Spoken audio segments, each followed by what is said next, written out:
It's Wednesday, December 11th, 2024, and here's what's coming up on Roland Martin Unfiltered, streaming live on the Black Star Network. FBI Director Christopher Wray resigns after more than 10 years. We'll explain the details. Detroit may be on the verge of electing its first Black female mayor. We'll discuss the two female candidates in the race. And we'll talk with Yvette Clarke, the new chair-elect of the Congressional Black Caucus from New York. Sean Combs' accuser speaks to CNN for the first time. We'll discuss the latest developments. All right, it's time to bring the funk on Roland Martin Unfiltered, streaming live on the Black Star Network. Let's go. He's got it. Whatever the miss, he's on it. Whatever it is, he's got the scoop, the fact, the find. And when it breaks, he's right on time and it's rolling. Best believe he's knowing. Putting it down from sports to news to politics. With entertainment just for kicks, he's rolling. It's on go, roll, y'all. It's Roland Martin, rolling with Roland now.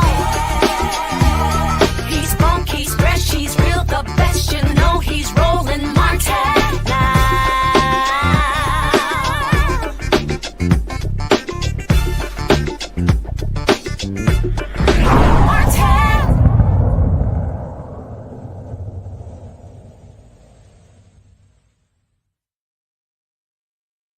All right, FBI Director Christopher Wray announced at a town hall that he will resign at the end of the Biden administration. Wray, who has served as the director since August 2017, is stepping aside as President-elect Donald Trump prepares to nominate a new head of the agency. In November, Trump announced his intention to nominate former FBI prosecutor Kash Patel, a vocal critic of the Bureau. Following Wray's announcement, Trump posted on social media calling it a great day for America and claiming it marks the end of the weaponization of what has become known as the U.S. Department of Injustice. All right, I'm joined now by my panel, Dr. Larry J. Walker, assistant professor at the University of Central Florida out of Orlando, Florida, and Dr. Julianne Malveaux, economist and author, and she is out of Washington, D.C. Dr. Malveaux, I want to start with you. I mean, this certainly is something that we knew was coming, probably a little earlier than expected, but there are a lot of critics about this next pick and Kash Patel's devotion and alliance and allegiance with Trump, calling him a loyalist to no end. What are your thoughts about this early decision, Dr. Malveaux? Well, I think that Christopher Wray, nobody wants to get fired. The writing was on the wall. He was going to be fired by Mr. Trump. And so he chose to quit instead. Good for him. The reason that FBI directors have a 10-year term is it's supposed to transcend presidential terms. In other words, it's supposed to be just like the Fed and some other things that have longer terms. It's supposed to be nonpartisan. But clearly, the incoming president wanted to make it partisan. And Chris Wray saw the writing on the wall and decided, I'm not up for that. And as I said, nobody wants to be fired, although he has a lot of admiration, both within the FBI and within the legal community. He has not been partisan. He's basically been very balanced. But, Project 2025, actions have consequences. And so all these people who said, Trump's not going to do that. Well, he's doing it, y'all. FAFO. And that's just basically what's going on there. Now, this Patel person doesn't have the experience to manage this large of an agency, but he has the inclination to use it to the incoming president's favor. I try not to call his name, Candace, because I don't like to curse on the air. And so if I say incoming president, it's I'm avoiding a cuss word. Just saying. But in any case, thank you for that side note, Dr. Malveaux. Hey, just got to be me. But in any case, but what we know is that Patel has already said who he's going after and what he's going to do. And under those circumstances, I think we should all be quite frightened. Well, I'm not frightened really, but because we've been down this path before. J. Edgar Hoover went after the Black Panther Party, went after various Black elected officials. So we know what the FBI can do. I'm hoping that somebody with good sense in the Senate says, stop. The life you save may be your own. Because just like they could go after Dems, they could possibly go after President Biden. And Biden ought to pardon himself, by the way. Just saying. Trump is going to do it, so I can't he. Yeah. I'm unleashed today. Rose, I'm unleashed. But basically, at the end of the day, we expect there to be some cataclysmic challenges, and some of those challenges are going to hit our people. Also, Liz Cheney, but a lot of black folks. A lot of black folks are going to be investigated, and so I again am hoping that there are some senators with good sense who will say, no, we're not going there. Dr. Malveaux, let me bring Dr. Walker into this conversation, piggyback off of something that you said, and that he has vowed, this Kash Patel has vowed, he was on his podcast saying, I will go after all of Trump's enemies. Dr. Walker, what do you think we should expect from this new head of the FBI? So I think it's an important question. Dr. Malveaux made some really important points. And so I think it's a bit like, it reminds me of like letting a fox in the hen house. But right. in this case, he's going to be, one of the most powerful law enforcement officer in the United States. So you're right. He's been on every podcast you can think of over the last several months, telling you exactly what he's going to do. It's not like these folks are trying to pretend what's not going to happen. And I want to go back to, as it relates to Patel's, nomination, and we'll see if he gets through the U.S. Senate, is Dr. Malveaux made a point about the Black Panthers and Black folks, in which I'm hoping we don't have a COINTELPRO Part 2 as it relates to this new administration. But I have a great deal of concerns because, undoubtedly we know as Black folks that there are consistently these interactions where Black people in some way are harmed by law enforcement in some way, and some, unfortunately, 2 to 3 times more likely to be murdered. And so these incidents happen frequently in the United States. And so my concern is if and when something like this happens, what is the response?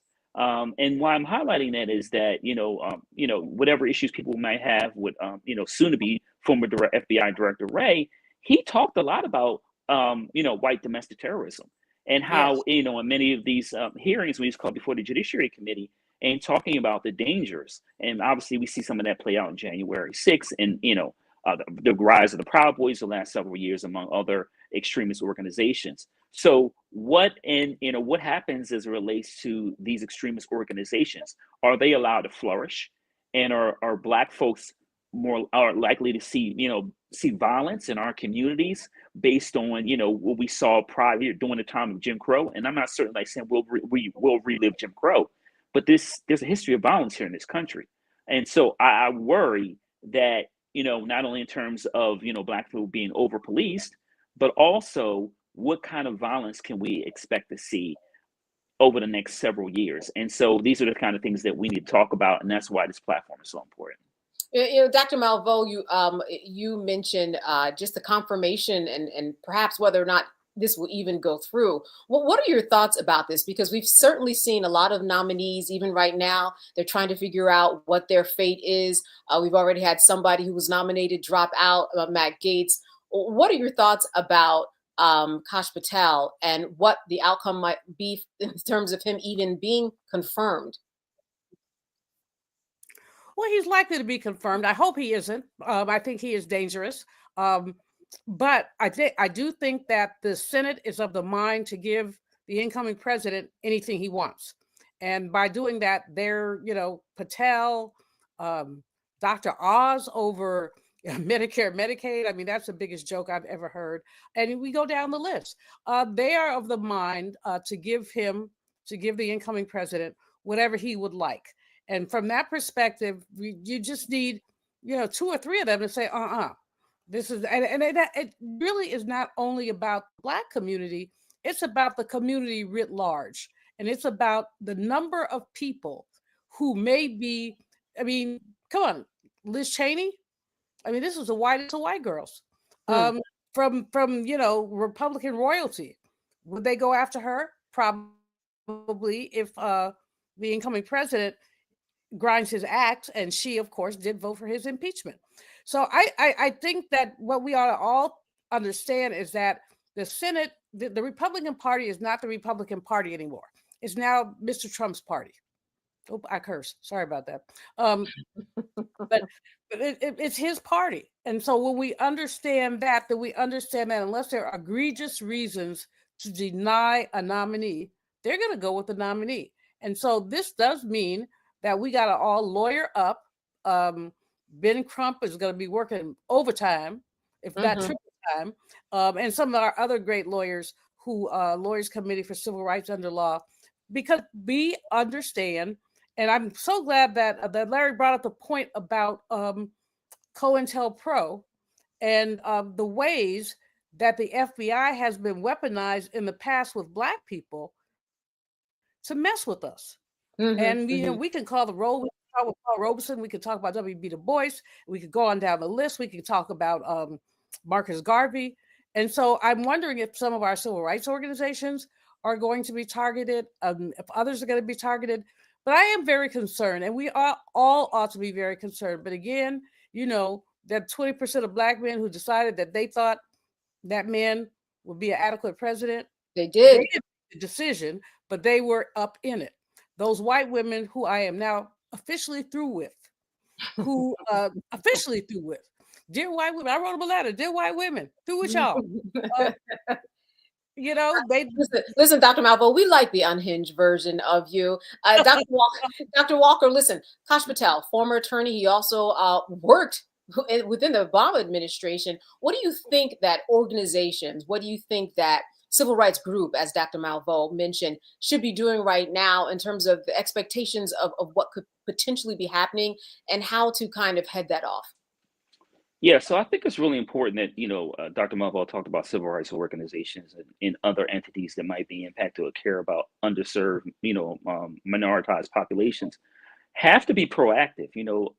Listen, I worked on the Hill, and many of the things that, that were in Project 2025 were like not, I don't think Republicans ever thought that they would be at this point, but it took them decades. I'm making that point is because NAACP, various other entities, we need a short and long-term strategic plan to counter some of the challenges that, like I said, minoritized communities, particularly Black folks, are going to have to deal with in the next couple of years. And we sit idly by and just be reactionary, then we're going to find ourselves in a lot of trouble. So like I said, I'm hoping that, all these, we have a bunch of great, scholars and educators and, and attorneys on this platform right now discussing this issue. We collectively have to come together.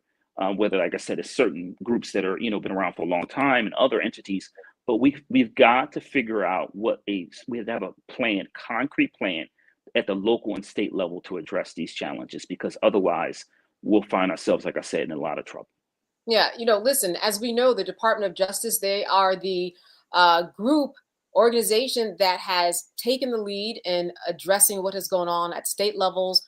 Police officers, what they're doing, going on rides with them to make sure that they are doing what they're supposed to be doing in terms of going into the community and properly seeing that everybody is safe and secure and that there is no discrimination and that people are not being stopped just because they are Black men and women in America. The Department of Justice has been leading that for a very, very long time. And I would imagine, Dr. Malvo, that is one of the key things that will actually stop. In fact, when the transition happened before from the Democratic to the Republican Party and Trump took place, Trump became president, that's exactly what happened. There was an immediate ending of those type of particular insights into local police departments. First of all, let's give a lot of credit to Kirsten Clark, who is the Assistant Attorney General for Civil Rights. She has done a magnificent job, and she deserves every shout out that we can give her. She's not moved the needle, but really knocked the ball out the park around these consent decrees with police officers, looking at Memphis, looking at other places. But now, of course, with the that man coming into office, the AG in Memphis has said, in Tennessee, has said, well, I don't know if we're going to sign this consent decree because we don't have to. Right. Now, that's exactly what he said, but pretty much we don't have to.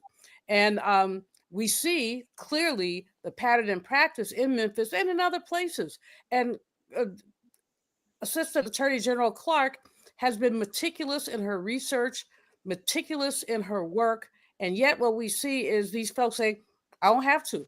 And we just saw a case in New York City where this Penny person, I said I wasn't cussing, but otherwise I would call it, never mind, I won't go there. But anyway, this guy kills a homeless man who has mental illness issues on the subway, and he gets off. And we're going to see a lot more of that. We're going to see a lot more because, lynching culture, and if Roland were here, he'd start laughing now, but that's my obsession. Because I'm writing a book about lynching culture and reparations. But lynching culture says a white person can do whatever they want to a black person and expect no repercussions. Mm-hmm. You can kill us, you can rape us, you can steal from us. I could go on and on and on. 1896 in Paris, Texas, they asked a brother to sign over his land. And he said, no, why would he sign over his land that he worked hard to get? So they lynched him. And then they went to an older brother and lynched him too because he wouldn't sign over his land. And the interesting thing is the journalists, so-called journalists who covered it said, well, we didn't have to lynch the old man. He was going to die anyway. This is the disregard of Black lives. This is why we have Black Lives Matter. This is why we need Black Lives Matter. And this is why in these next 2 years, I'm not going to claim 4, the next 2, we have to really be vigilant and prepared for what's getting ready to go down. Just again, look at Project 2025. Yeah, absolutely. All right. Well, this is something certainly that we're going to be visiting, of course, more on this show. And we're going to talk a little bit more about what's going on in Black America and what should matter to you. You're watching Roland Martin Unfiltered here live on the Black Star Network. Stay with us. We'll be back after this break. Now streaming on the Black Star Network. I had been trying to get a record deal for a long time. When I finally got signed to the Motown record label in 2003, I was 34, 35 years old.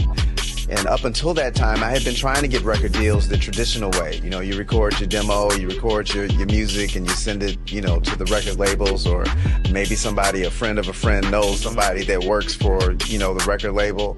And really chemistry that was my last ditch effort at being in the music business. How long have you been trying? I've been trying since I was a teenager. Wow. And I'm grateful that it didn't. I'm grateful that it happened when it happened, because I wasn't prepared, as a teenager to embrace all that comes with a career in the music industry.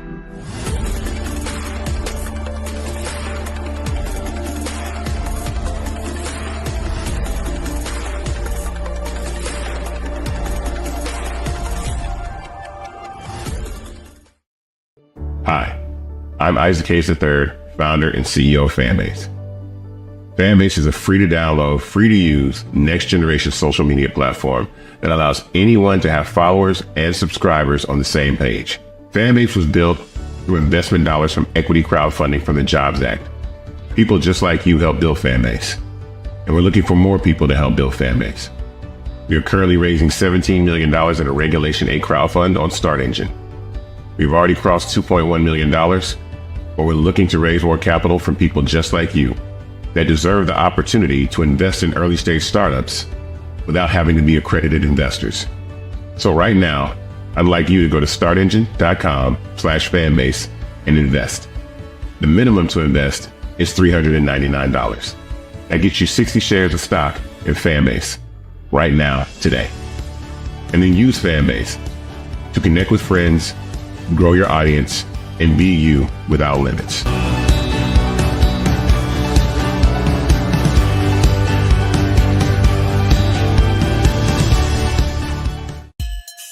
Henry Louis Gates says there are 42 million black people in America. Therefore, there are 42 million ways of being black. We are not a monolithic people. We come in all different shades, sizes, everything. For me, black excellence is the upgrade to any level of excellence. It looks like a family who is beautiful and proud of being together, that have degrees or no degrees. I like that it's creativity. I like that it's self-expression. I like that it's radical at times. There we go. And because we've been through so much and endured so much, and we gonna go through some things, but we don't stay in it, you know. And the intensive labor to educate you about the systems your ancestors built is not always my obligation. I promise you, you will love it. Comrades, join the community. All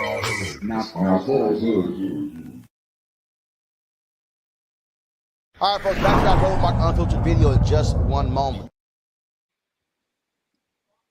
All right, an anonymous man spoke with CNN to share for the first time the emotional and psychological toll that he says he endured from alleged abuse by Sean Diddy Combs. The man, identified as John Doe, he filed a complaint on October 14th, alleging that he was drugged and sexually assaulted by Combs at one of the music mogul's white parties nearly 2 decades ago. In his first on-camera interview, Doe disclosed that he has kept the alleged 2000 incident a secret for years. Representative for Combs declined to comment on the allegations. Doe's complaint is one of several filed by anonymous accusers represented by attorney Tony Busby and Andrew Van Arsdale. The lawyers have stated they are representing at least 120 people planning to file cases against Combs. So far, 20 civil suits have been filed. Well, Dr. Walker, you know, I don't think that it is going to get any better. Certainly, we're going to hear simply more details that are going to be, quite frankly, tied to Jay-Z. Because when you think about Sean Combs and everything that everyone is talking about, now you're hearing the story of the two Seans. Yeah, and so you know, one of the things I want to highlight, want to say first is that we have to acknowledge that sexual violence of any kind is against the law, and those individuals should be prosecuted if found guilty. You know, it is troubling hearing all these allegations, particularly as someone, you know, who, you know, grew up before hip hop was rap music. And when you see, you know, particularly, I'm gonna be frank, Black men, these kind of accusations are really troubling. And so you just highlighted that, you know, there's so far there have been 20 or so, you know, individuals that have literally come forward or filed charges, you know, or some kind of civil charges, but more than 100 individuals they believe were victims of sexual assault. And then that's an incredible number of people. And we also have to acknowledge that that number could increase. So what I would say that is that we, not only in terms of, I don't want to say it's just hip hop, because we know that, you know, musical artists are, you know, in the past have been, you know, accused of various of kind of these kind of accusations. But, you know, we do have a general conversation about sexual violence and specifically those with power, because I think, you know, while, you know, Sean Combs is a Black man, and we've heard the alleged allegations relating to Jay-Z, we have to see how that plays out. But we have to have a conversation about how, you know, power and sexual assault intersect. And then when you layer it over that, like I said, there's need to be a conversation among brothers about, you know, if you see something, you know, this is saying, if you see something, say something. You can't just be idly by and, you know, watch people be victims of sexual assault. We know that so many people may have not participated, but certainly were aware of these allegations for decades and did nothing about that. And that is we can't have that kind of silence, culture of silence when it comes to sexual assault. Mm-hmm. You know, Dr. Malveaux, Dr. Walker brings up a very good point in that this does continue to open the door in the conversation about sexual assault. I will say it feels a little different than when we were in the height of the Me Too movement, even though certainly people are aware of what they should and should not be doing. Do you get a sense that the spirit that was behind the Me Too movement is still alive? Or are we living in a different culture now with a new president several years later, and just a different lens that we might be perhaps looking at cases like this?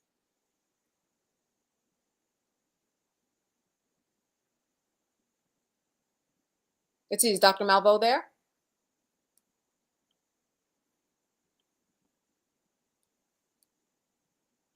Dr. Walker? Yeah, I could jump in and respond. Okay, no sure, problem. sure. No problem. So I'm still here. So I think that, you know, you hit a highlighting point, really important point is relating to the Me Too movement. And listen, like I said, we have to have a conversation about sexual assault. Because, you know, unfortunately, each year there are thousands of these cases that go unreported. And so I think that the Me Too movement is an extension, certainly, of feminist movement and the fight for, you know, bodily autonomy by women. But I think that, as we move forward and things evolve, just like we saw from the civil rights movement and what it is today, while we don't have the same, maybe necessarily use the same terminology to describe why these issues are important, because we have to protect individuals in our, we know, family and friends, members of our community. We have to protect them from sexual assault because, like I said, we know this happens frequently in our country, often by people very well. And so we have to have on send that we can't allow this code of silence to continue. Yeah, absolutely. I think that we have a little bit of sound from the person who's filing these charges. I believe I saw that pop up. If we do have that sound, we can run it now to hear what this accuser said on CNN.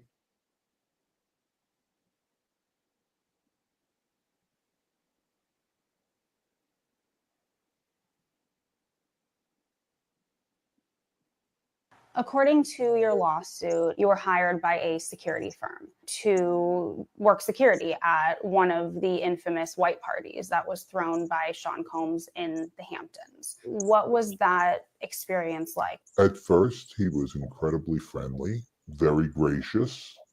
So you had a friendly chat, and then, according to your lawsuit, at some point later in the night, Sean Combs himself offered you a drink. This didn't come from staff or someone holding a tray of drinks. It came from him directly. Correct. The first drink started to have some effect on me. And I just thought, wow, these are really strong drinks. It wasn't until the second drink, and it was already too late, that I realized that there was something wrong with the drinks. All right, so a few more details. I think at this point, why don't we take a little break? We'll come back and we are going to continue more with this accuser of Sean Diddy Combs and talk more about the over 100 people who could potentially come forward in addition to or already on record filing complaints against Sean Combs. Stay with us. You're watching Roland Martin Unfiltered live here on the Black Star Network, and we'll be back after a break.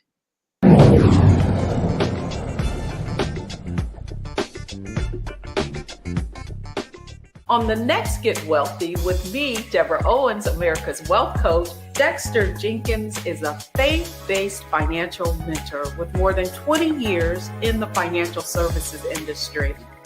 He's passionate about helping families build generational wealth.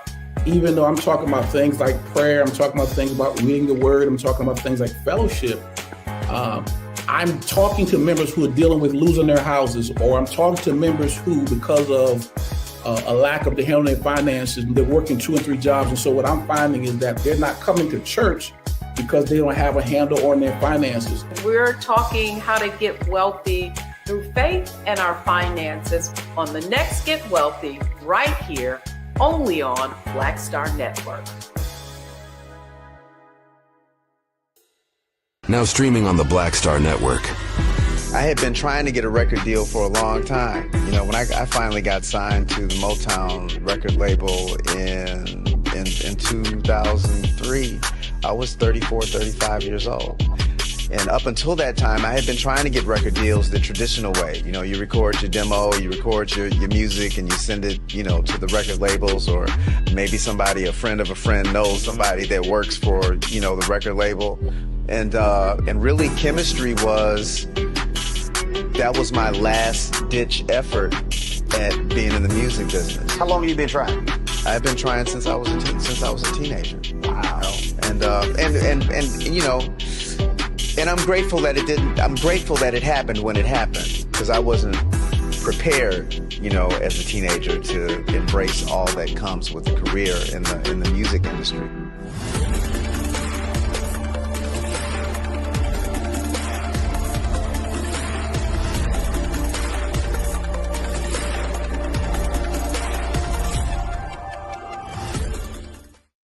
What's up, y'all? Look, Fanbase is more than a platform. It's a movement to empower creators, offering a unique opportunity for everyday people to invest in Black-owned tech, infrastructure, and help shape the future of social media.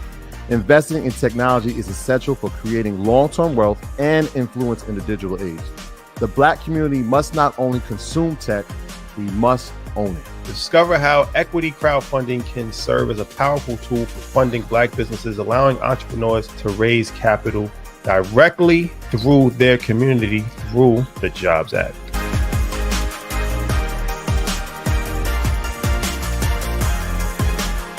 Now that Roland Martin is willing to give me the blueprint, hey, Cyrus, I need to go to Tyler Perry and get another blueprint because I need some green money. The only way I can do what I'm doing, I need to make some money. So you'll see me working with Roland. Matter of fact, it's the Roland Martin and Cheryl Underwood show. Well, should it be the Cheryl Underwood show and the Roland Martin show? Well, whatever show it's going to be good.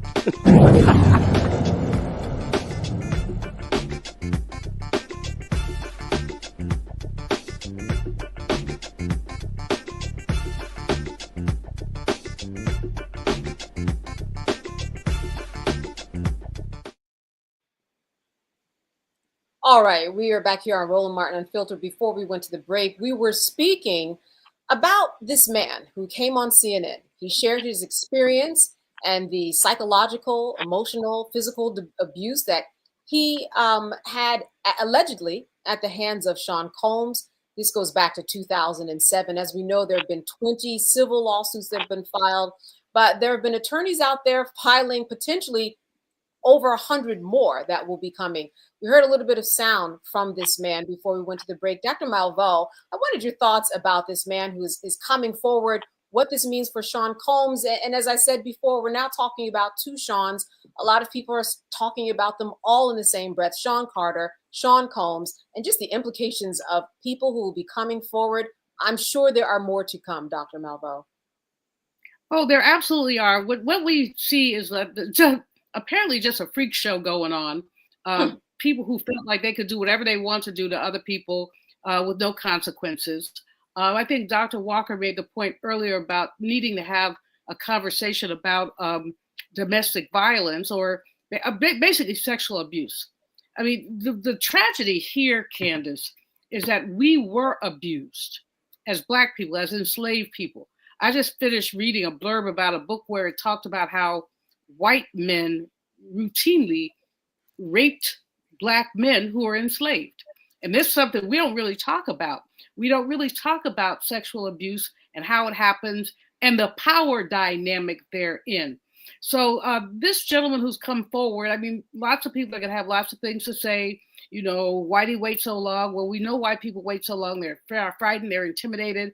They don't want to come out there. Once one person comes out, it starts cascading. And you find, well, that happened to me too. Well, that happened to me too. That's why the Me Too movement was so powerful.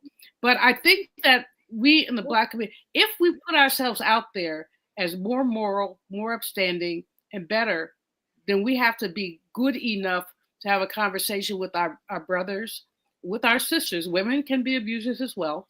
Have conversations about why this is happening, how we stop it. You know, Jay-Z was very moving, I thought, when he talked about the fact that he has kids, that his kids are the age of these people who were abused. And he said, well, you know, if you really think we did that, not we, because he doesn't use himself, but if this was done, then you ought to have criminal charges. And I agree with him. I mean, there is no statute limitation on rape.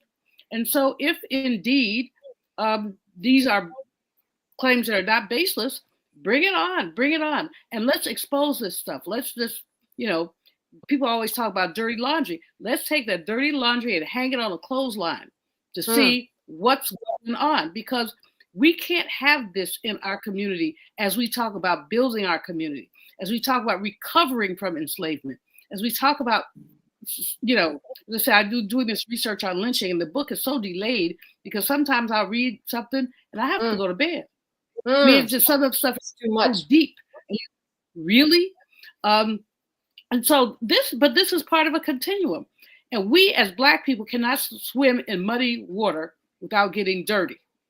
And so America is built on predatory capitalism, on patriarchy, on toxic patriarchy, and we swim in that same water. So there are Black men and women who have been abusers, and we know that. This is heartbreaking when you hear this man's voice, and I know it's artificially blah, blah, blah, but reading between the lines, you do understand that there is pain. And in our communities, there's pain. We have rape and incest in our communities. There is pain. We can thrive as a people until we unpack the pain. You know, Dr. Walker, certainly there's the court of public opinion, and I'm wondering what your thoughts are about the contrast between how Sean Combs responded to Sean Carter. Seemed as if he jumped on the case, got some of his thoughts out there very, very quickly. I wouldn't say that his reputation hasn't been damaged, but certainly it seems like it's in more control. And I'm wondering about your thoughts about his response. So I would just, from my perspective, and I've had conversations with, with the allegations against Jay-Z, and particularly is that let it play out. And he has attorneys. There's attorney he's alleging is acted improperly. So my perspective is to see how it plays out. Mm-hmm. Obviously, the allegations against Sean Combs, if any of us who followed hip hop, they're not surprising. Because those, you've heard those kind of rumors for years, and obviously it'll play out in a court of law eventually. But anytime you hear these allegations of sexual assault, for me, is troubling and heartbreaking. And I think it's important once again that we recognize that those individuals who've been victimized deserve a day in court or compensation, and also we have to acknowledge their humanity and the trauma they've been through. But we also have to recognize that we have a judicial system. And so, my perspective is certainly that I'm, look forward to the individuals who've been victimized having their day in court of law. And then over the next couple of months, certainly we'll see how this plays out, whether it's, as it relates to, legally or these civil cases in terms of, who's telling the truth and who's not. Mm-hmm. Dr. Candace, Walker, one thing I'd like to jump in real quickly. This is not a hip hop thing. This is not about hip hop. I mean, I'm finding that some of the majority media tries to make this into a black thing. The fact in the entertainment industry is that we see abuse.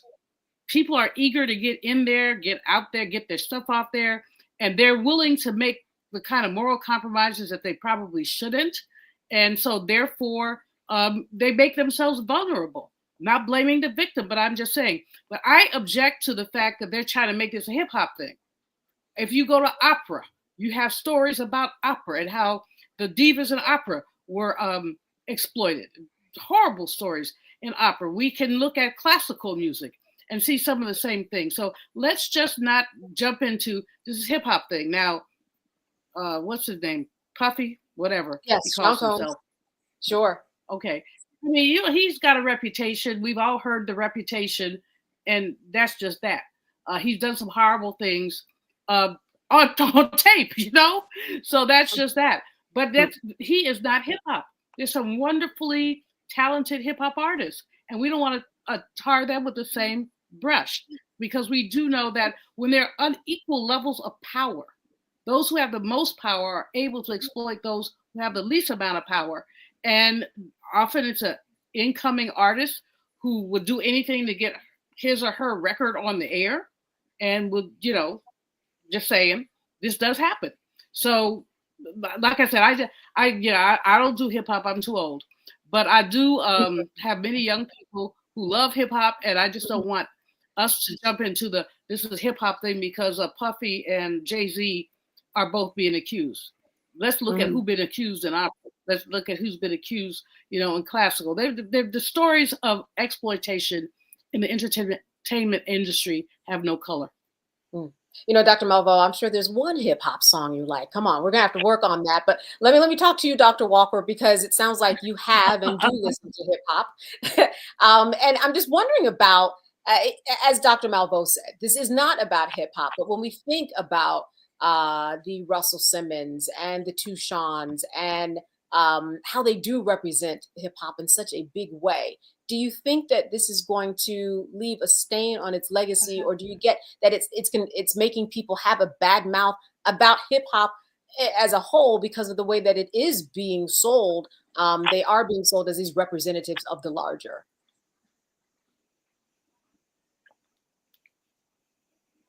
Yeah, so I think this is important, right? Because I'm a hip hop fan. I grew up in Philly, 80s and 90s, listen to hip hop. Okay. I still listen to hip hop, artists. So I would definitely describe myself as a long a long-term hip hop fan, someone who's been listening to music for a long time.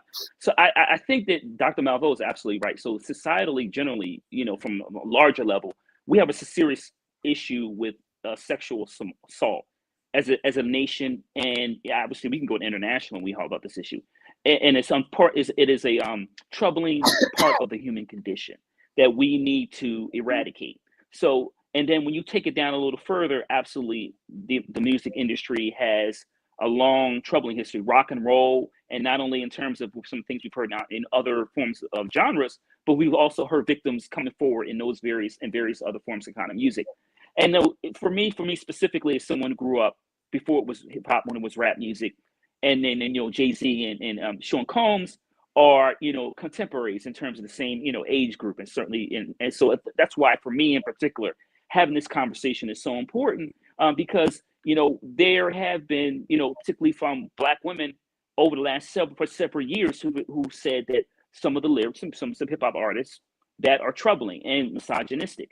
So I think that this is part of the conversation we need to have. And look, I'm saying it as a Black man that we need to make sure we have these conversations to make sure we protect people, particularly Black women, from sexual assault. And like I said, we had to have a conversation about masculinity, what it means to be a man, particularly what it means to be a Black man in our society, and what we need to do to make sure we protect Black women. And if brothers are not behaving properly, then we need to check them at the door. Out of all this certainly is a message to take away, to keep that door open and continue the conversation about sexual assault, about rape, about women and men who are put in positions that they certainly never thought they would find themselves in. All right. We are going to be back right after this break. You're watching Roland Martin Unfiltered live here on the Black Star Network. Stay with us. On the next A Balanced Life with me, Dr. Jackie, we're talking about leveling up, or to put it another way, living your very best life. How to take a bold step forward that'll rock your world. Leveling up is different for everybody. I think we fall into this trap, which often gets us stuck because we're looking at someone else's level up journey, what leveling up means to them. For some, it might be a business venture. For some, it might be a relationship situation, but it's different for everybody. It's all a part of A Balanced Life. That's next on Black Star Network. Now streaming on the Black Star Network. I had been trying to get a record deal for a long time. When I finally got signed to the Motown record label in 2003, I was 34, 35 years old. And up until that time, I had been trying to get record deals the traditional way. You record your demo, you record your music, and you send it, to the record labels, or maybe a friend of a friend knows somebody that works for, the record label. And really chemistry that was my last ditch effort at being in the music business. How long have you been trying? I've been trying since I was a teenager. Wow. And I'm grateful that it didn't. I'm grateful that it happened when it happened, because I wasn't prepared, as a teenager to embrace all that comes with a career in the music industry.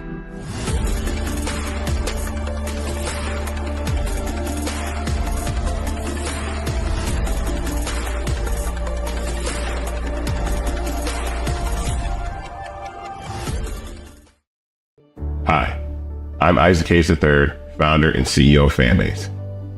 Fanbase is a free-to-download, free-to-use, next-generation social media platform that allows anyone to have followers and subscribers on the same page.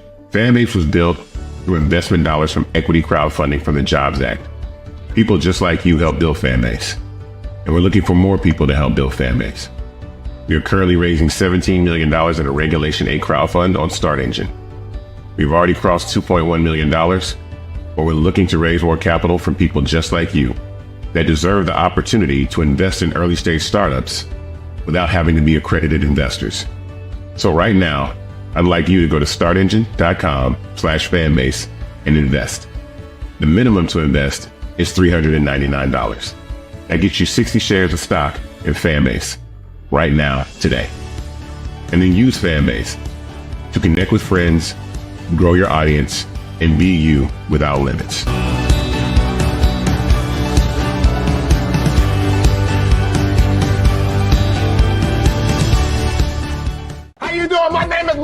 Primary, and you're watching Roland Martin, unfiltered, deep into it, like pasteurized milk without the 2%. We getting deep. You want to turn that shit off? We're doing an interview, motherfucker.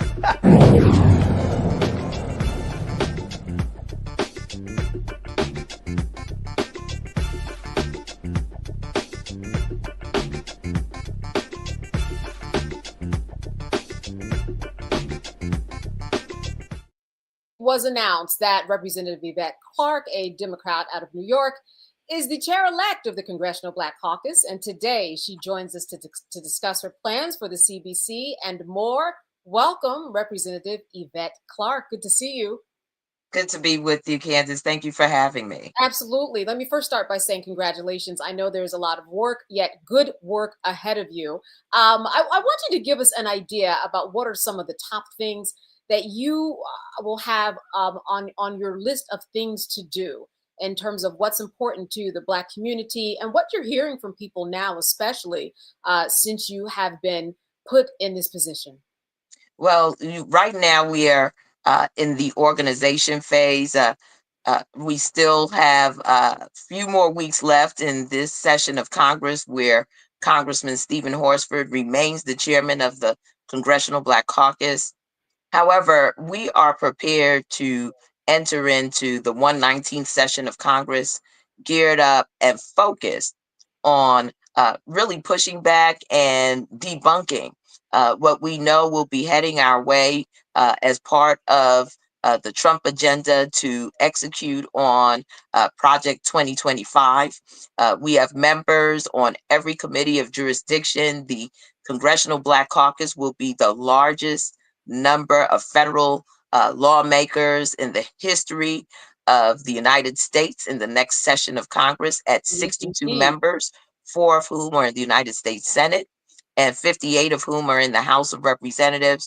So we are organizing in this moment to make sure that all of us, each member who sits on the various committees throughout the House of Representatives and of course the United States Senate, are fluent in the plans that were outlined in the Project 2025 document and are armed with the knowledge and information we need to be able to go right at it, to be, if you will, on the offense in educating and informing Black communities across this nation as to what these plans mean in their lives. And so that is a major part of what we'll be doing.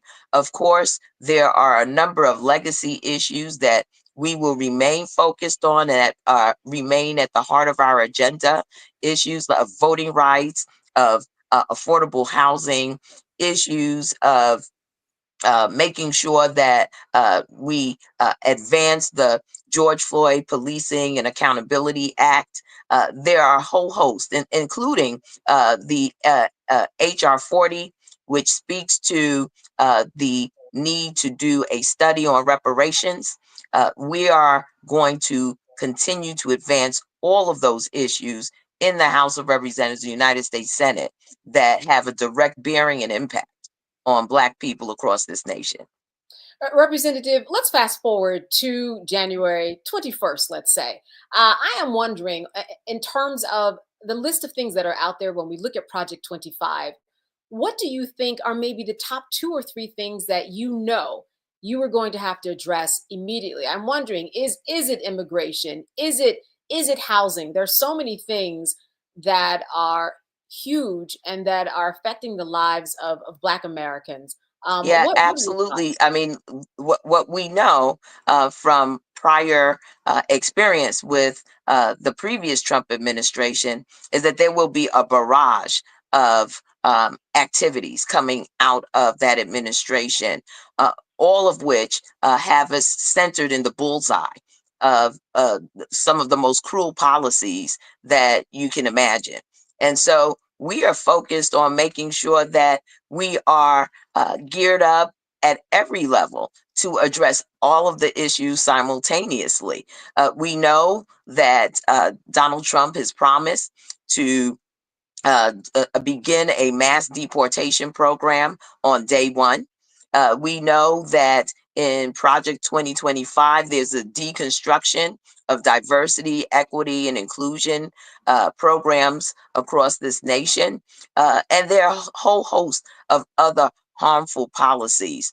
We will be prepared on January 21st to, first of all, again, educate and inform the people, because there has been such a propaganda campaign waged directly and targeted at Black communities to disinform and misinform about the true nature of these policies and how they adversely impact our communities. We want to make sure that we unpack that for our families, our communities, for the Black people of this nation, so that they understand what we're doing and why we're doing it, and that they are partners in making sure that we take care of one another. This is going to be a very tumultuous time for Black communities. And again, I think that oftentimes when you're traumatized, you find ways to suppress that trauma just to be able to live, with some level of comfort.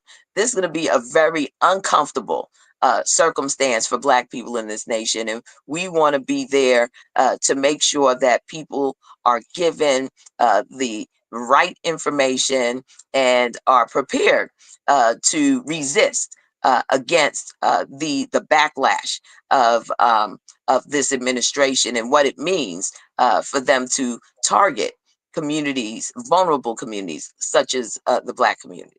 As you said, prepared. That is a word that I think a lot of people are hanging their hat on. You do have to be prepared. Before I go to my panel, I want to ask you about the George Floyd Policing Act and where that is. This is certainly, that has been something that's been on the docket for years, if you will. Movement a little bit here and there. What are your hopes and plans for that? Well, we will continue to advocate for this legislation to be passed in the House of Representatives. We don't stop because there's a trifecta where Republicans control both the House, the Senate, and the White House. We are focused on making sure that we continue to raise the issue of police accountability, police brutality across this nation, and that we have a remedy in the George Floyd Policing and Accountability Act. And we will continue to introduce that legislation. We will continue to push for hearings on this legislation. We will make sure that our people are fluent in what that legislation contains and why it's so critical that we pass this legislation. It's going to take all of us to get this work done.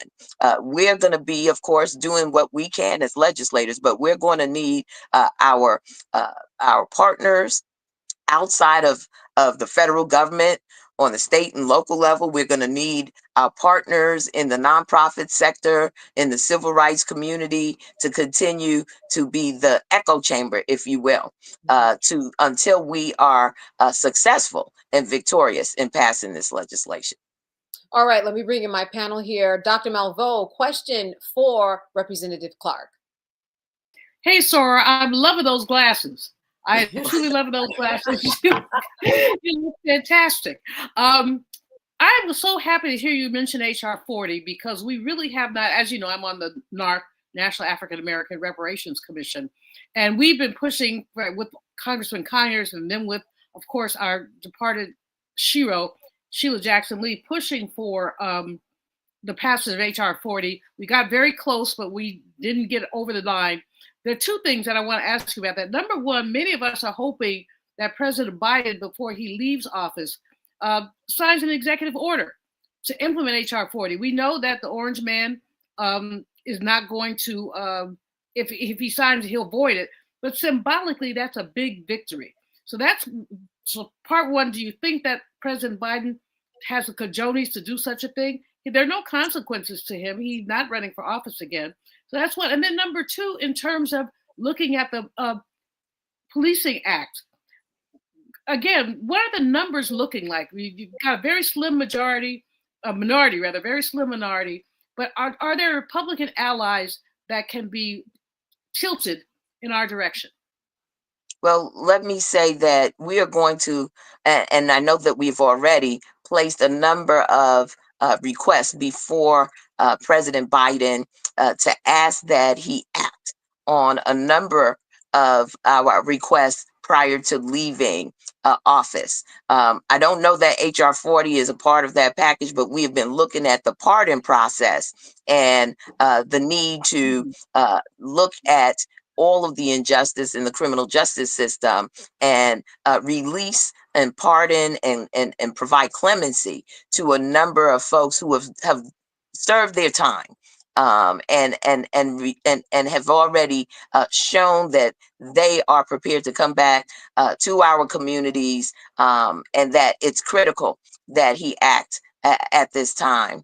With respect to the George Floyd Policing and Accountability Act, as long as there is a MAGA majority in the House, whether it's a slim majority or not, we don't expect that they will pick up this legislation and move it.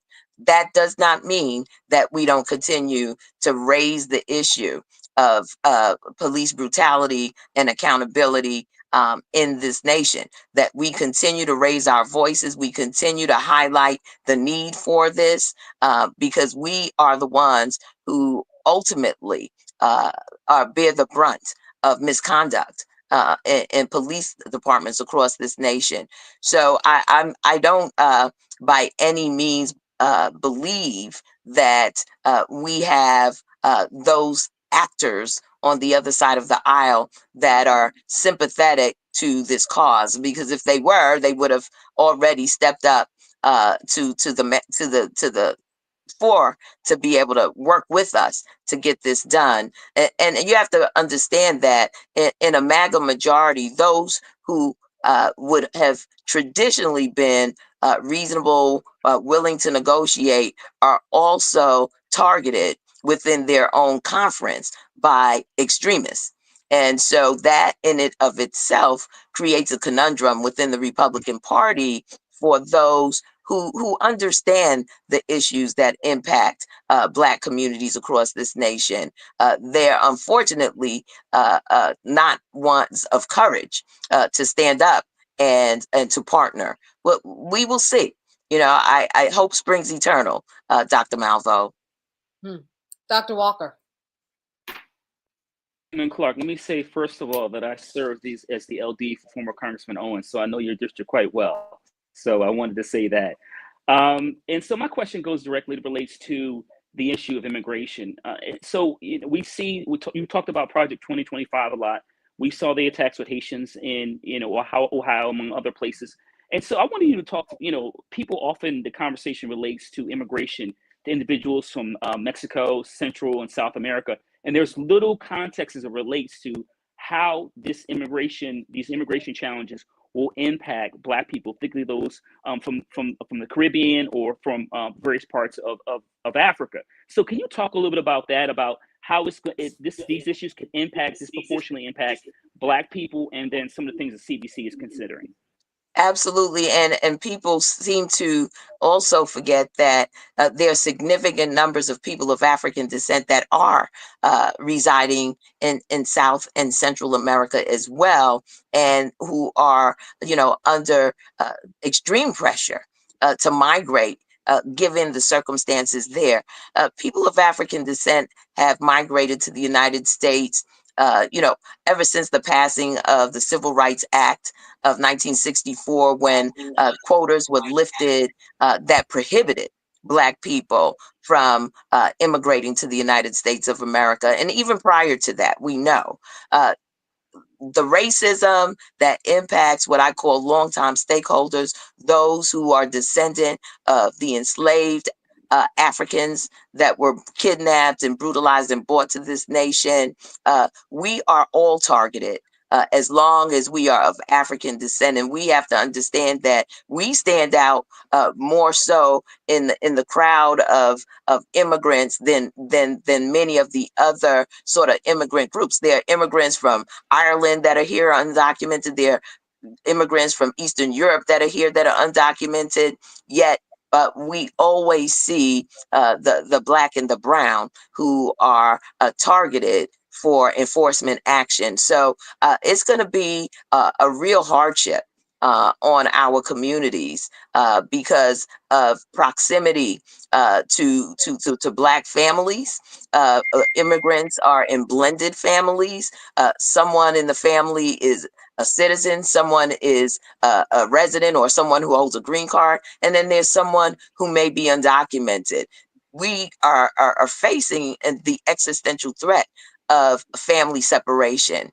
And so it is critical that we stand with our sisters and brothers who are immigrants to this nation. My parents were immigrants to this nation. And we stand up and say, not on our watch. We will not see the dehumanization of people of African descent on our watch. Certainly a lot of people know who you are, but for those people who want to learn more about how you are going to lead the Congressional Black Caucus, how would you explain how you get things done and your leadership style?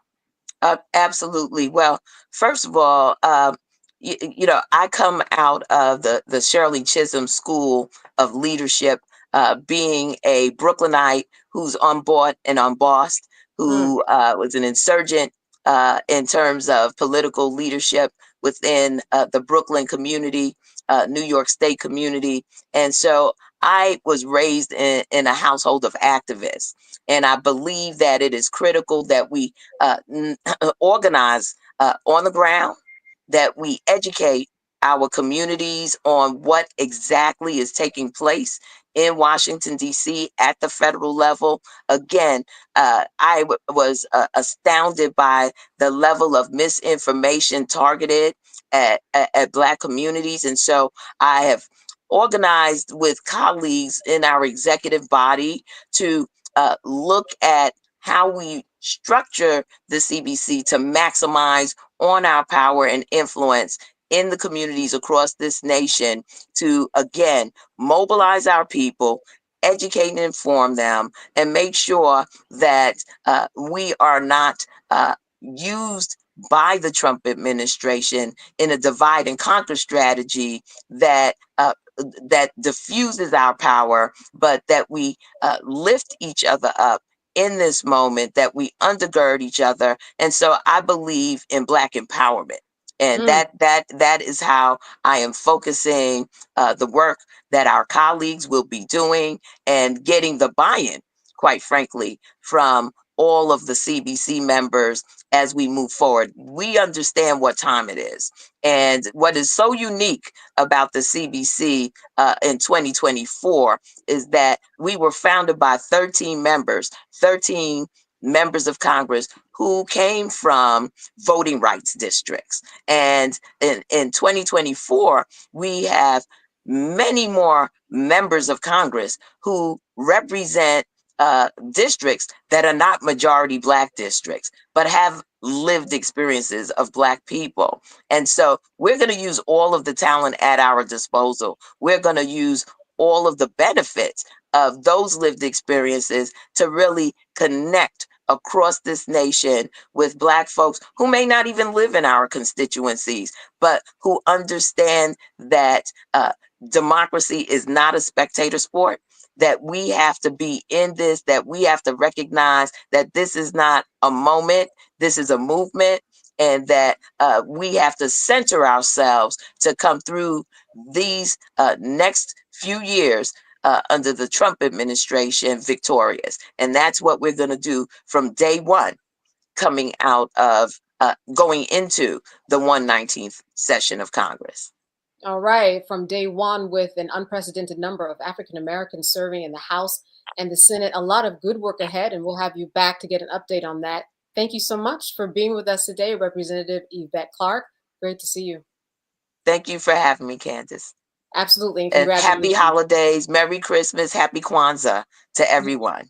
Oh, thank you so much. Thank you for that. And congratulations to you once again. Thank you. All right, you are watching Roland Martin Unfiltered live here on the Black Star Network. Stay with us. We'll be back after a break. Now streaming on the Black Star Network. I had been trying to get a record deal for a long time. You know, when I finally got signed to the Motown record label in 2003, I was 34, 35 years old. And up until that time, I had been trying to get record deals the traditional way. You know, you record your demo, you record your music, and you send it, you know, to the record labels, or maybe somebody, a friend of a friend, knows somebody that works for, you know, the record label. And really, chemistry that was my last ditch effort at being in the music business. How long have you been trying? I've been trying since I was a teenager. Wow. And you know, and I'm grateful that it didn't. I'm grateful that it happened when it happened, because I wasn't prepared, you know, as a teenager to embrace all that comes with a career in the music industry.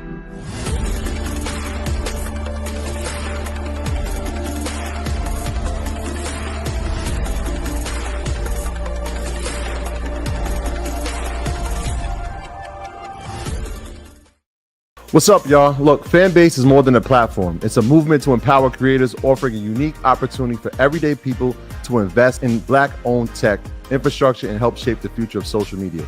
Investing in technology is essential for creating long-term wealth and influence in the digital age.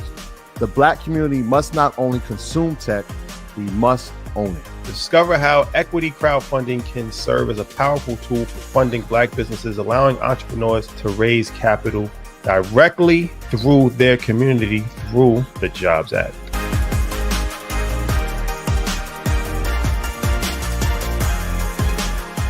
This is Tamala Mann. And this is David Mann. And you're watching Roland Martin Unfiltered.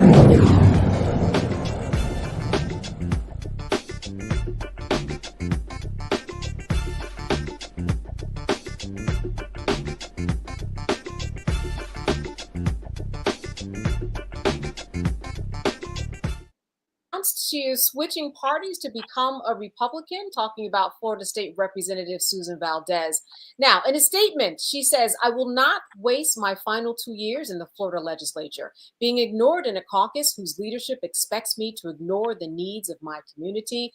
Effective immediately, I will change my registration from Democrat to Republican and will join the Republican conference in the Florida House of Representatives." She noted, "I know that I won't agree with my fellow Republican House members on every issue, but I know that in their caucus, I will be welcomed and treated with respect." Talk about a little bit of a bait and switch. Listen, Dr. Malveaux, I think this is just a disservice to those constituents who voted for her, first and foremost.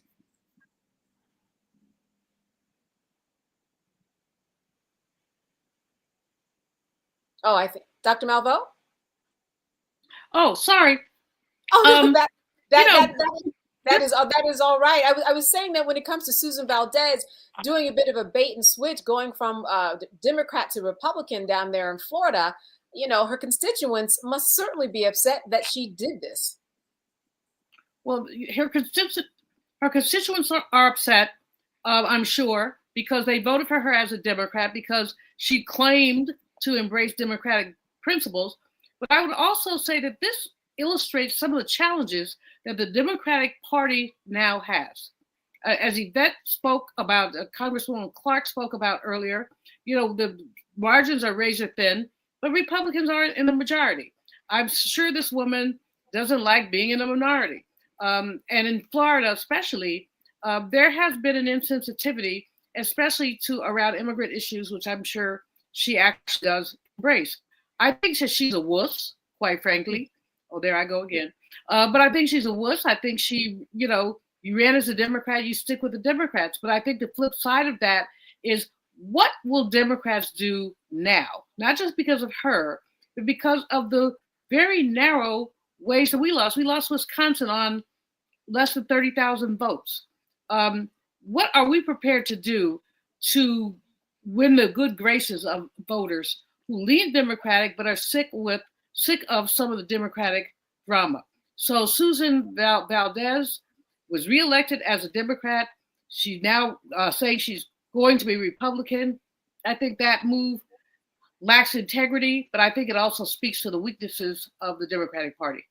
Yeah, and I also think it speaks to the weaknesses, Dr. Walker, of just the system that is in place. Certainly, she has her own agency to do what she wants, but for someone to have gone through the process, get voted in as a Democrat, and then switch over to be a Republican, it can almost be seen as a strategy, a plan for other people who find themselves being voted on a Democratic ticket. Yeah, so in the previous segment, I talked about me working on Capitol Hill, and when members of local, state, or federal politics make these moves, this is something they have already planned. This is not something that happens in a vacuum or at the last minute. These are conversations that are ongoing for some time, and for her constituents in particular, when you switch parties like this weeks after an election, it's an interesting in terms of the overall message you're sending. And so, and it's the other thing is it's difficult for someone who's is an incumbent to kind of determine when people are going to make these kind of moves.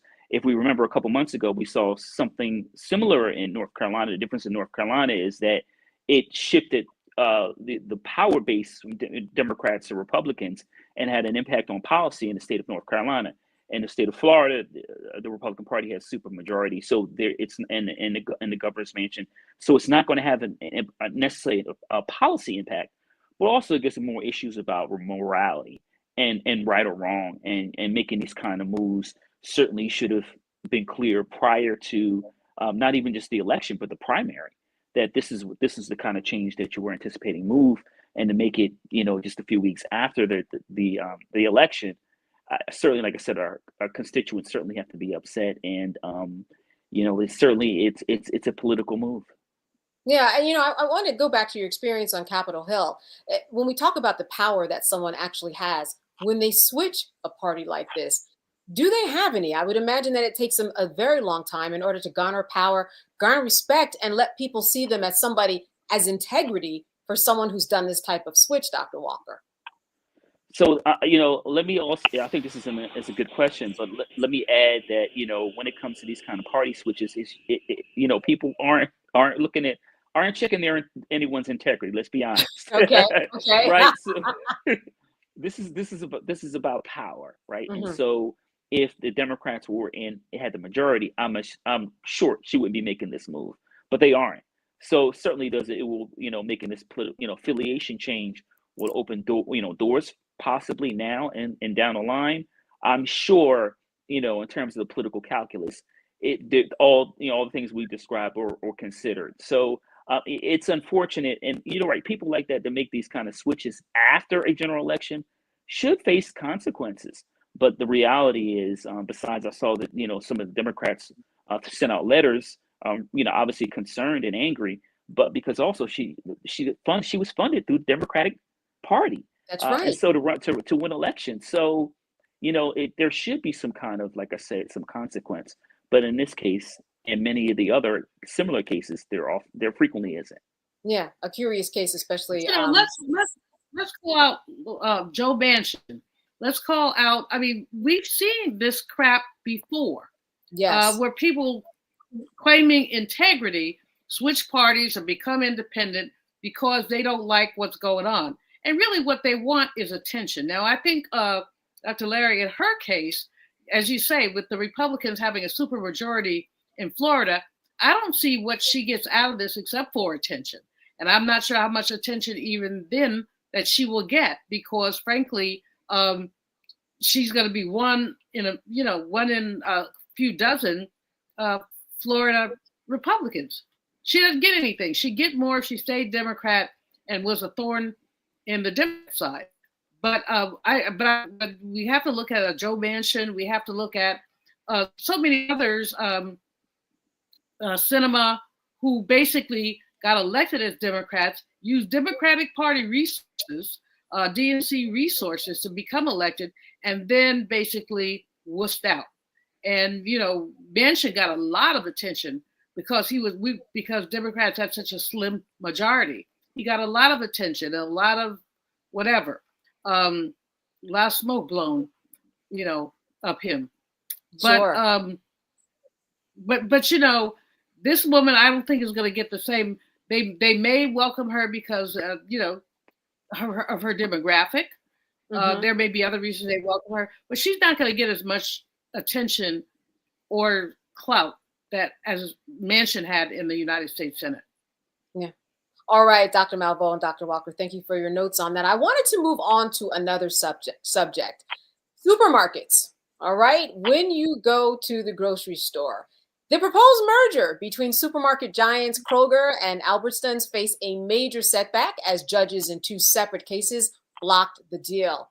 U.S. District Court Judge Adrian Nelson issued a preliminary injunction after a 3-week hearing in Portland, Oregon. Kroger and Albertsons, who announced the $24.6 billion merger in 2022, touted it as the largest grocery store merger in United States history, claiming it would enhance their ability to compete with major retailers like Walmart, Costco, and Amazon. But the Federal Trade Commission filed a lawsuit earlier this year, urging Nelson to stop the deal until the FTC's in-house administrative judge could review the merger. Now, here to talk more about this is Morgan Harper. She is with the American Economic Liberties Project. Morgan, good to see you. Good to see you. Yes, thank you so much for being with us today. Listen, everyone is talking about the prices of eggs, the price of butter. When we talk about the merger of these stores, we are talking about two companies that said, hey, once you merge us, those prices will go down. But there certainly were not enough people, and certainly not the judges, and certainly not a lot of people who spoke out about this, who lived in the community, because they did survey a lot. They said, we don't want it. We do not trust it. Now, as we know, Albertsons is now suing Kroger. There are so many moving parts in this. Can you break down a little bit about where we are right now with this case? Yeah, so this was a huge deal for a couple of reasons. I mean, one, you've named the primary reason is that we're all facing such high prices in food at the grocery store. And so having two giants in the grocery industry that were going to join together, that would just give them more pricing power and the ability to charge us whatever they want and then also pay their workers as little as they want. So the fact that we saw both a federal district judge and a state court judge, like you said, that ruled in the same way, agreeing with the Federal Trade Commission that this deal was anti-competitive is a big deal to, one, protect our ability to somehow try to control prices. Not to say that prices are going to go down right away at all because of the blocking of this merger, but that it's maintaining competition. And here's why this was pretty important for just like an antitrust law perspective, because the argument the Federal Trade Commission was making is that, hey, you guys, Kroger and Albertsons, you want this to be considered a national market. Like you said, that they're competing with Walmart, they're competing with Amazon, they're competing with Costco, they're competing with everyone. And the FTC's argument was, that's not true. You're actually competing with each other if we look at this market of supermarkets that are in the same geography. And that's what we learned in this case in the trial, that oftentimes Kroger and Albertsons are down the street from one another. And so if that becomes the same store, well, then of course is going to impact the level of competition in the defined market. So that was a really big insight there. And then also rejecting this idea, as you said, that somehow in getting bigger, in antitrust, it's called merge to compete, that you're going to be able to compete with these big giants. Well, that's completely irrelevant for purposes of antitrust legal analysis. And it was good to see the federal judge here reject that in her opinion. Yeah, in the process of putting this type of a merger together, there were billions of dollars at stake, certainly. And from what I understand, maybe almost $1 billion to even work up to make this happen, which is why now Albertsons is suing Kroger. What do you think about that and the outcome of that lawsuit?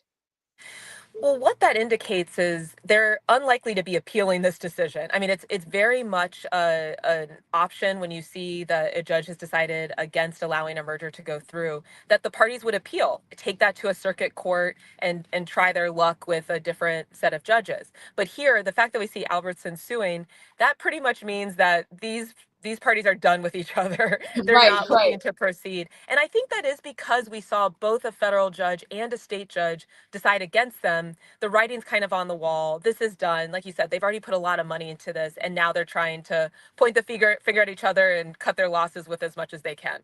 Yeah, and you know what, Morgan, I want to point out that the reason that Albertsons is suing Kroger is because there were a lot of regulatory guidelines that they said were in the hands of Kroger that they did not do completely or effectively, and because of that, they pointed that to that reason as to why this merger was not approved. Yeah, and what they're getting at there is, that Kroger had they're claiming that Kroger had the opportunity to make certain adjustments to this deal, to the transaction that would have satisfied the Federal Trade Commission and potentially allowed them to settle. And for example, in what, not in the Albertsons complaint right now, but what came up during the trial and throughout the couple of years that this transaction's been under scrutiny is they decided one of their proposals to the Federal Trade Commission was, we're going to divest to this entity called CNS. We're going to divest some of the stores. Then there'll be this third entity in addition to Kroger and Albertsons that's going to be operating in the grocery space. And that should assuage any concerns that the FTC has about lack of competition from these from Kroger and Albertsons coming together. The problem with that is that CNS has no real experience in operating supermarkets. In fact, in a prior deal a few years ago in 2015, when they were similarly given some stores through a divestment to try to get approval for a transaction, those stores all went under. So there was plenty of evidence to suggest CNS was not the right entity if you're trying to make this argument to the court that this divestiture was going to be sufficient. And perhaps that did show some arrogance from Kroger, which they've kind of been showing for the last few years, that they kind of charge consumers whatever they want. Their workers are fine. They treat workers better than anybody else, and they're going to go forward with this transaction regardless of, whatever the winds are telling them. So hard to be too sympathetic with Kroger here, but certainly not a huge shock that we landed with this outcome of two judges blocking the transaction. Right, right. Now we've got listeners all over the world. Can you talk a little bit about the footprint? I mean, I'm from New Jersey. There's not a Kroger's here. There's not an Albertsons. I can definitely say that because I'm always all up and down the turnpike. But the footprint of it, for people who don't understand it, very large. I mean, if you go south of the Mason border, or out west a little bit further, you are going to see these stores.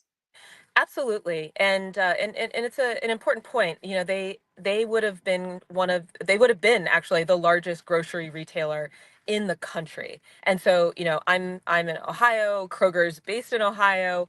They have a huge footprint in Ohio, and this is another thing to keep in mind. And we call it, the illusion of choice. It seems like there are a lot of different brands operating, but actually between Kroger and Albertsons, they have brands under those umbrellas, like Vons, for example. If anybody's ever gone to Southern California, that's a very common grocery brand. That is a Kroger brand. Albertsons, is associated, they own Safeway brand. And so you might be seeing different names when you go to the store, but these are the same companies. And this transaction in particular really focused on some of the overlapping markets in the Western region where Kroger's and Albertsons both have a big footprint. So Washington State, California, Colorado. And that's why we also saw the state attorneys general from those states that have brought their own cases. The Washington Attorney General was successful yesterday as well. And that's where we also saw a lot of local unions that were speaking out against this merger from the start, saying, we've been here before. These companies have made promises to us. For example, when Safeway and Albertsons combined several years ago, that there weren't going to be layoffs, that they weren't going to close stores. It was all a lie, and the jig is up. And so we are speaking out against. So they formed a coalition of hundreds of organizations all across the country, of unions, advocates, different small businesses. I mean, that's another dynamic here that's important to keep in mind, that independent grocery retailers that are trying to stay in business and compete would also have been harmed from this merger, and they are part of the coalition. So a really diverse set of folks that were speaking out because of the really big footprint that both Kroger and Albertsons have, especially in the western part of the country. Yeah, absolutely. Before I go to my panel, I have one more question for you, and that is that you're right. Certainly, the attorney generals of several states spoke out. The attorney general of Colorado, I believe I saw him live on YouTube answering questions, and he was really talking about the power of the people, and that there are a lot of people that they surveyed and spoke to, and they just didn't want that. And I'm sure that had some impact too. The people who would tend to go to these stores and buy, they just didn't want this to happen either. And certainly that carries a lot of weight. Yeah, absolutely. The Colorado AG held listening sessions. Actually, Phil Weiser had held listening sessions through his district. Lena Khan, who's the current chair of the Federal Trade Commission in Washington, flew out to Colorado. She participated in some of those listening sessions, and they're hearing directly from consumers, and again, importantly, from workers that were saying this merger is not in our best interest. This is going to harm us, and that certainly helped to lay the foundation for their eventual lawsuit to block the merger. All right, I want to go to my panel now, open up the floor to Dr. Malveaux. A question for Morgan. Hey, Morgan, appreciate your work on this because it's really important to basically break up what would have been a potential monopoly with no competition, and with no competition, obviously, much higher prices.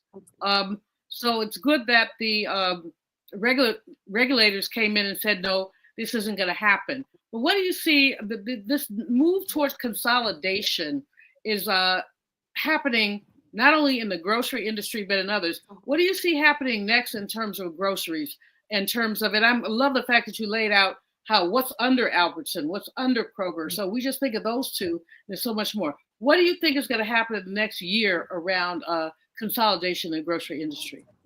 Well, it's a great question. The grocery industry is already consolidated, so there aren't a ton of other players besides Kroger and Albertsons that might be seeking to combine. And, certainly with this transaction and how much money we've already discussed has been spent on it, I don't know if I would predict that Kroger or Albertsons is going to be going back to the market trying to make another combination happen. But I think something for us to be looking out for, obviously there's going to be a change in administration. This case was brought under Chair Lena Khan's leadership, and President-elect Trump has just announced his pick for the next chair of the Federal Trade Commission, a man named Andrew Ferguson, who is a current Republican commissioner, but would now, and actually he doesn't even need to be confirmed, he's already said confirmed, he's going to be elevated to be the chair and have decisions ultimately over what kind of cases are brought, et cetera. And so, I think we have some early signs that he is interested in kind of these market structure questions, but so far it seems like just in the tech industry, unlikely to be in this one. I think the really important thing for us to look out for, both in the behavior of Kroger and Albertsons moving forward and just how they're conducting business with us as consumers, and also what the Federal Trade Commission might do, is their focus on pricing. So apart from the Kroger Albertsons litigation, this FTC has also launched an investigation into different surveillance pricing tactics, especially in the grocery space. There was reporting a few months ago how Kroger was exploring the use of dynamic pricing in the grocery store, meaning that there would not be one set price for a given item. Your favorite tomato sauce might be $3 for you, but Kroger knows it's actually my extra favorite sauce. They're going to try to charge me $4, for example, so that, prices could change a lot like we see with, Uber and rideshare. And so, they got immediate pushback on that, as I think we all understand. But that's the kind of thing, that I would hope that we would see from this next leadership of the Federal Trade Commission, is continue that work to investigate how are companies using our data against us, really, to further increase inflation and cost of living. And certainly the grocery market is a space where, any further increase is going to be really harmful to a lot of us across the country. Absolutely. All right, Dr. Walker.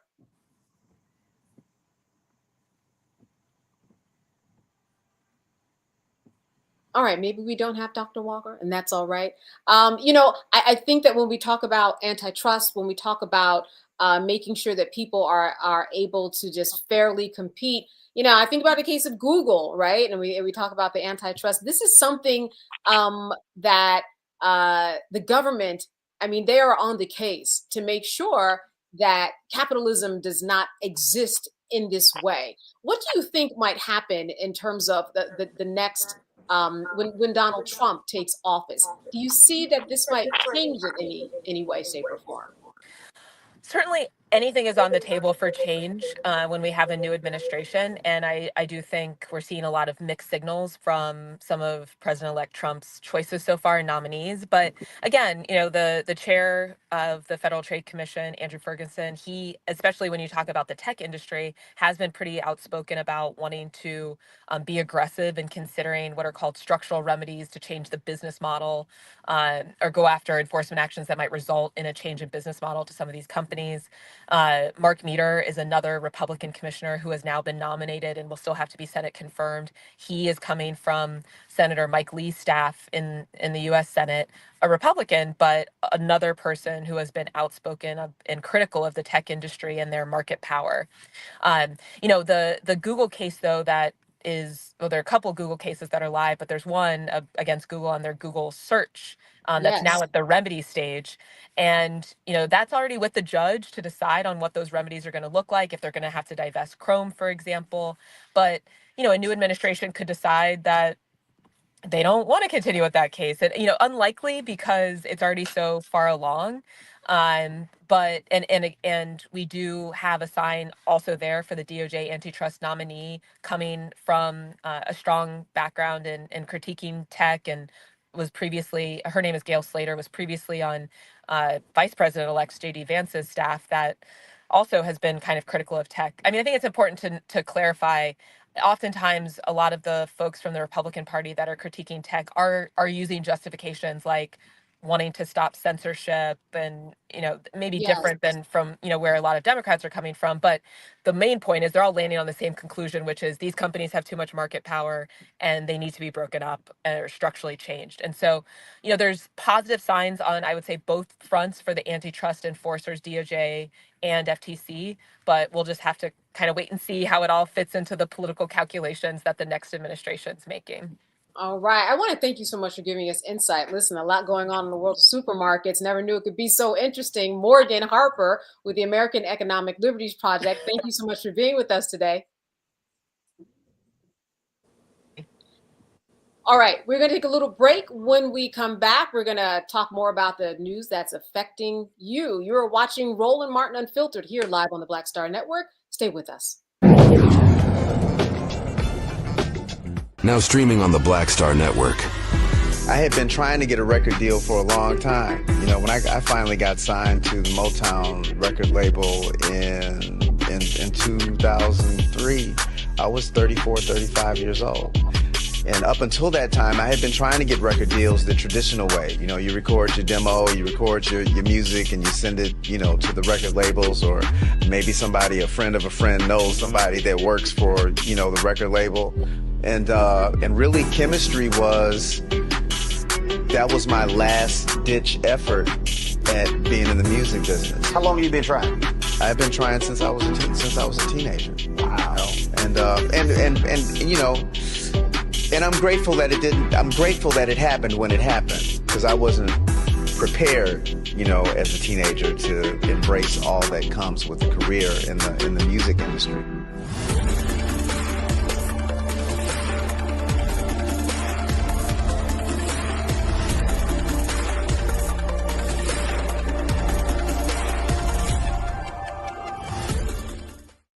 What's up, y'all? Look, Fanbase is more than a platform. It's a movement to empower creators, offering a unique opportunity for everyday people to invest in Black-owned tech, infrastructure, and help shape the future of social media.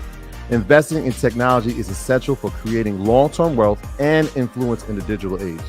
The Black community must not only consume tech, we must own it. Discover how equity crowdfunding can serve as a powerful tool for funding Black businesses, allowing entrepreneurs to raise capital directly through their community through the Jobs Act.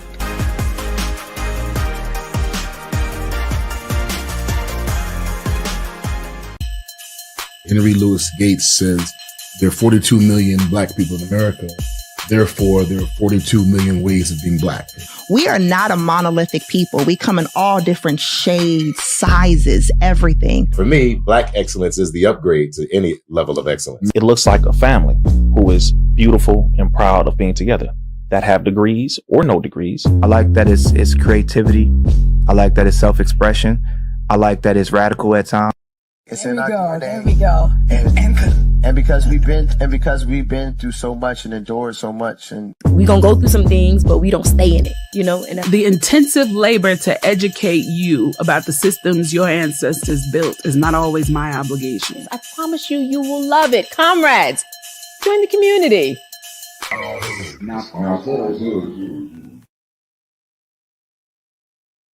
I'm Russell L. Honore, Lieutenant General, United States Army, retired, and you're watching Roland Martin Unfiltered.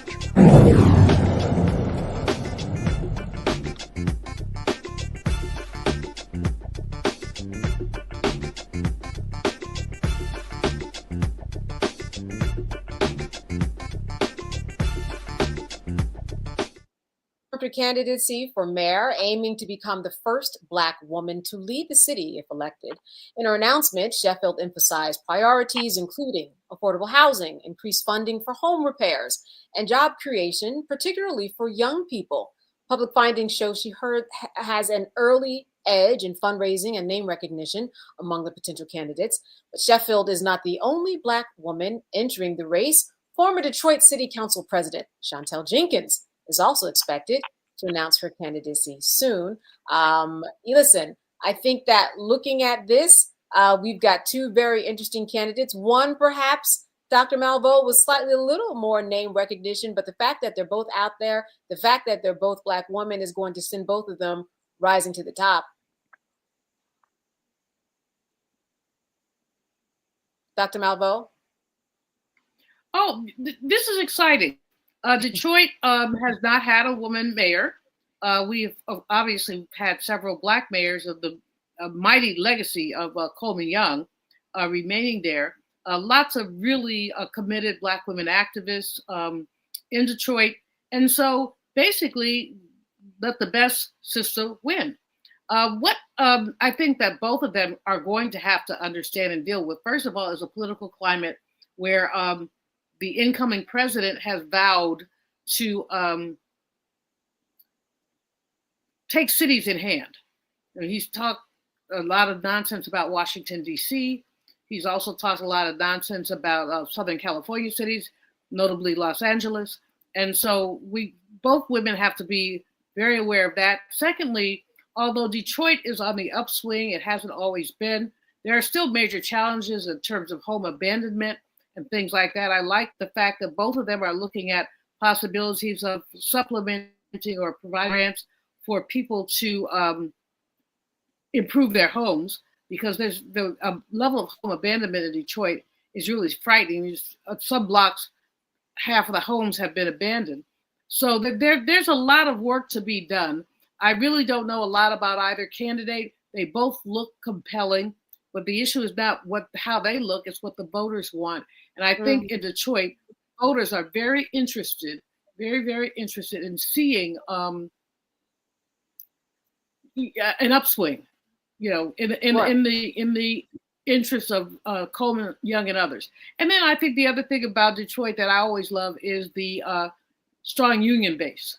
And so it'll be interesting after the Teamsters sat out of the 2024 presidential election to see if they plan to play a role in this one. Yeah, Mary Sheffield, Dr. Walker, comes from a long line of political figures. You know, I think what's very interesting about this is when you look at the race, when we normally have a Black woman in a race, that is the distinguishing factor, that you have a Black woman against somebody else who may be or probably of non-color. Here you have two African-American women. How does one distinguish themselves in this type of race when it comes to campaigning, working with others? What do you say? How would you deal with that on Capitol Hill based upon your experience?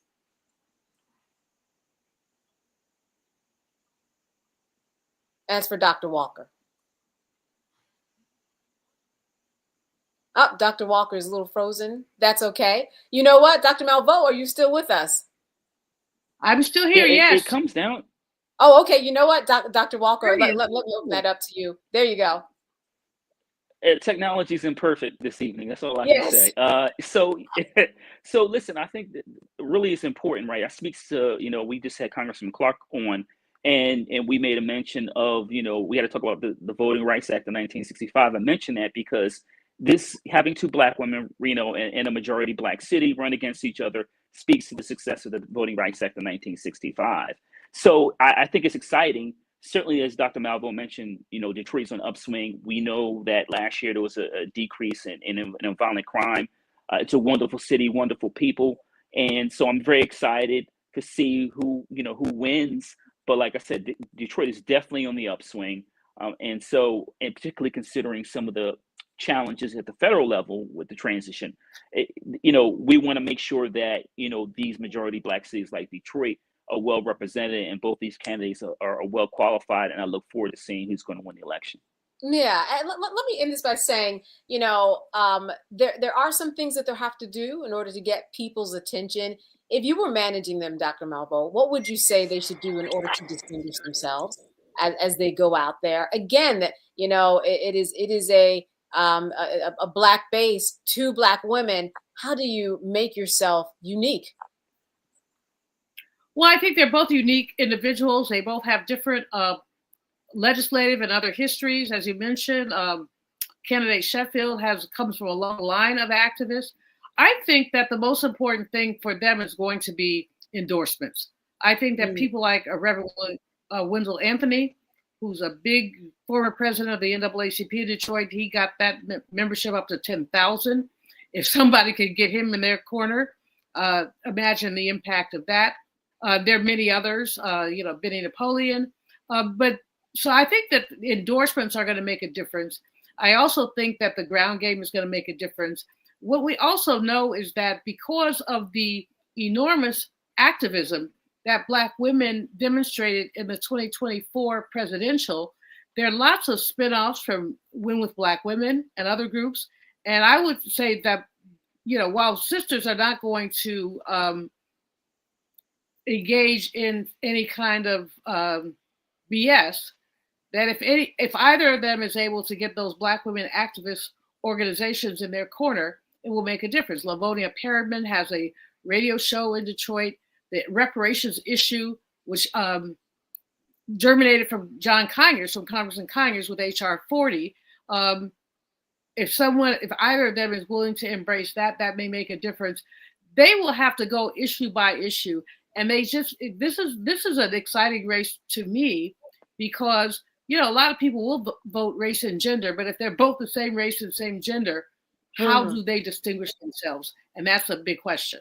Yeah, indeed it is. So listen, as we close, I wanted to shift a little bit. This certainly was not one of the topics that we had planned to discuss, but it's come up so much this evening. I wanted to take at least 5 minutes to touch upon this, and that has to do with reparations. We've mentioned it quite a bit this evening. Dr. Malvo, I know that you are on a reparations committee. You are working on some writing so that you can publish a book about reparations and other things. I wanted you to give our audience an update about where you think reparations stands. You would know best, and especially going into the new this new election year with a new president. What are your hopes for it? Well, I hope that we get reparations. I mean, economic justice means reparations. It means giving us what was taken from us. I mean, when we look at the history of this United States, we were never on a level playing field. After enslavement, however, we saw improvement in our economic status that as soon as about 1910 went away.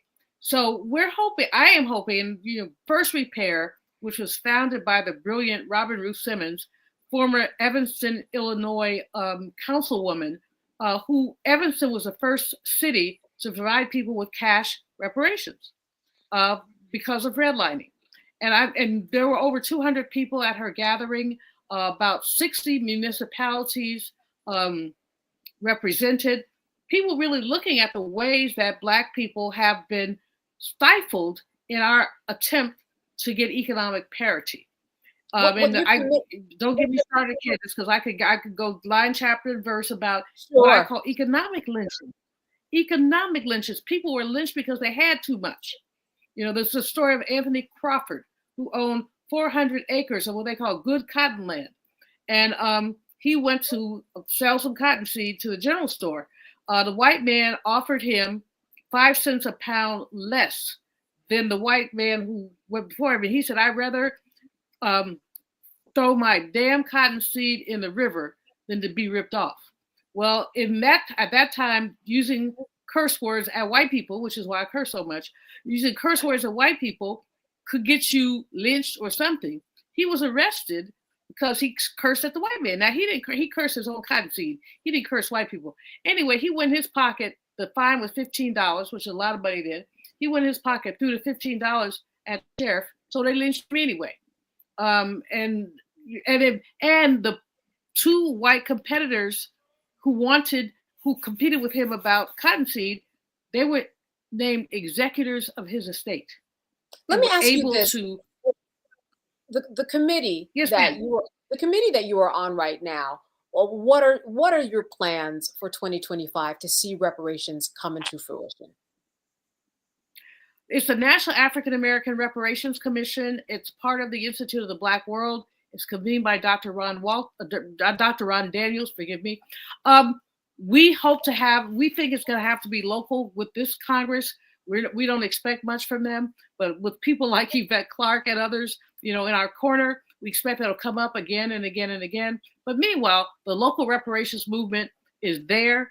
There are some foundations, progressive foundations, who are helping to make the case for reparations. We want reparations to be like a household word. It's not right now.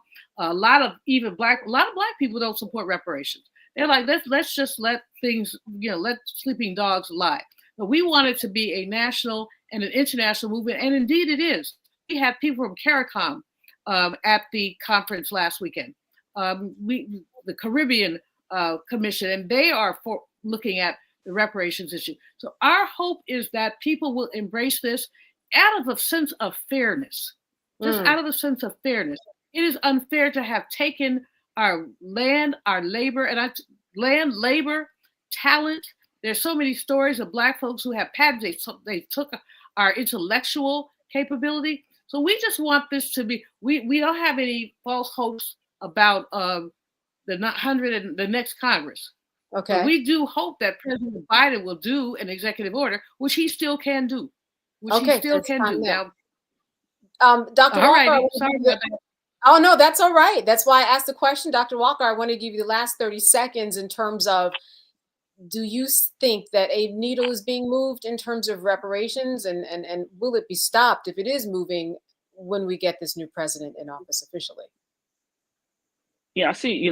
Our nation's largest state has seen some movement, right? We know what happened with Governor Newsom, yes. But this is an important topic, and we have to have, you have to make sure the individuals who suffer under the boot of systemic racism are properly compensated. All right, listen, Dr. Walker, Dr. Julianne Malveaux, as always, good to have you and see you. Great conversation. Thank you for being with us tonight. Thank you for having me. Candace. All right. Great job. Absolutely. All right, you've been watching Roland Martin Unfiltered, and I'm Candace Kelly. Have a good evening. Roland Martin will be back tomorrow. Have a good night. Folks, Black Start Network is here. Hold no punches. I'm real revolutionary right now. Support this man, Black Media. He makes sure that our stories are told. Thank you for being the voice of Black America, Roland. Stay black. I love y'all. All momentum we have now, we have to keep this going. The video looks phenomenal. See, there's a difference between Black Star Network and Black-owned media and something like CNN. You can't be Black-owned media and be scared. It's time to be smart. Bring your eyeballs home. You dig?